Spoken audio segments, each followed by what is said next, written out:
Dynamicx drums, and also Dynamicx is a division of Black Swan Percussion, which I've had since 1995.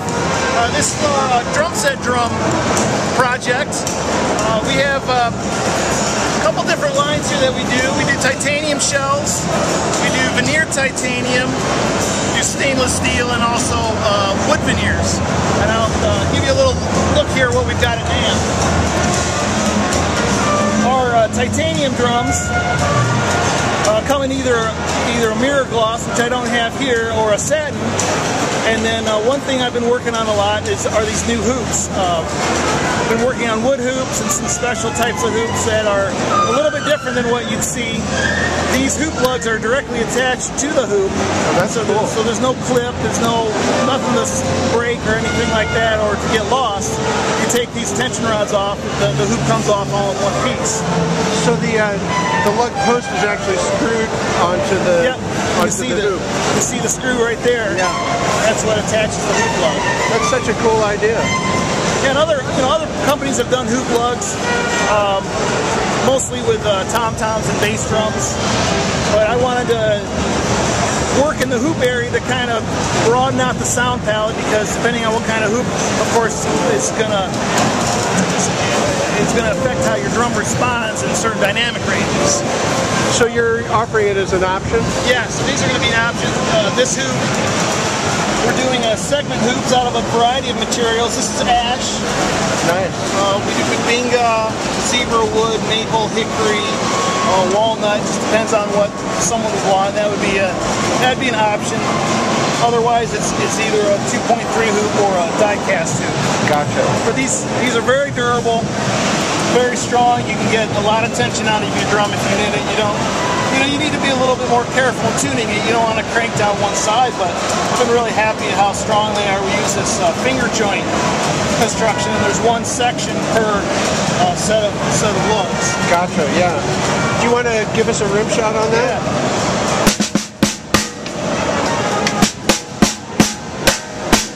One thing we do is exotic wood veneers. So we take a maple shell and then apply a real wood veneer to it, and then put our high gloss finish on there. And I personally choose all the veneers, choose the right place, and I always try to find something really unique. This is a Tamo ash, which is one of my favorites. And that's a type of tree that grows, they believe it grows on an extreme angle in Japan, like on a mountainside. And it only occurs in like 1% of 1% of the ash trees there. This is a very expensive veneer.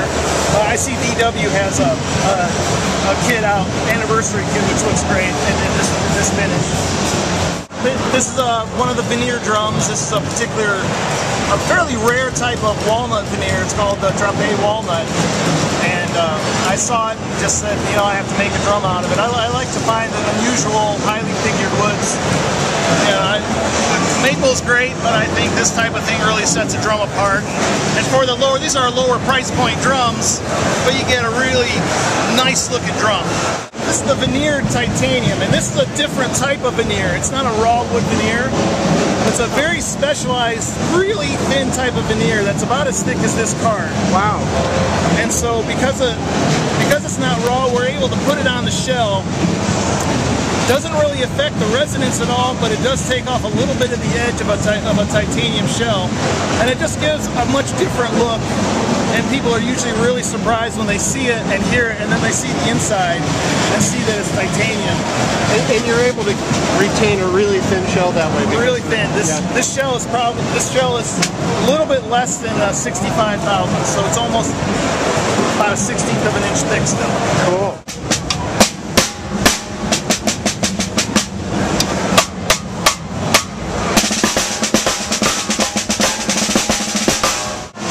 What I call the hybrid, and this is a titanium hybrid. And the center is titanium, and the outer edges is a 6-ply wood shell. But now that's interesting. On the inside of the drum, it looks like the wood is deeper than on the outside. Yeah, it nests into the shell. So I see. It just slips together very tight, but there's no glue or anything. These are it's very time intensive to make because each combination of shell I have to sneak up on the fit to make sure it's really tight and that it does fit, and if I go too far it's too loose and it's kind of ruined. So it's a real time intensive shell to make. But I find even from my other instrument makings, you take a couple different sounds that are really different, like metal and wood, you'll end up with a different sound.